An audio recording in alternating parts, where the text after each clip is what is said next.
జై శ్రీమన్నారాయణ. ఆండాల్ దివ్య తిరువడిగలే శరణం. In the holy month of Dhanurmasam, today 10th day. Tiruppavai. It's a Divya Prabandham, Tamil Vedic hymns sung by Goda Devi. All the 30 Pasurams provide us with various types of messages. The path of Tiruppavai is the way that simplifies and conveys the complex essence, which is originally in Sanskrit in the Vedas, in an easier form for us. Vedamanaitukkum vittagum. Tiruppavai Veda Saramsham.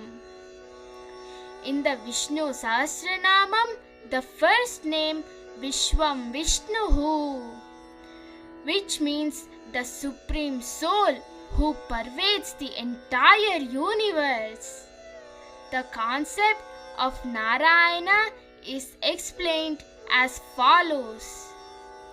Bhagavan is the Sarva Antaryami, pervading all times and all conditions in every situation and at all times.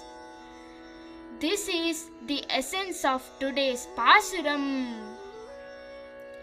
Today's Pasuram describes the form of Narayana, who wears a garland of Tulasi Mala. Nattatullai Mudinarayanan. Being a leaf that is highly important to Narayana is also explained in the Bhagavad Gita, where it is mentioned that Tulasi is most beloved to him. Patram, Pushpam, Phalam, Toyam, Yome Bhaktya Prayachati. Andal Divya Tiruvadigalé Sharanam.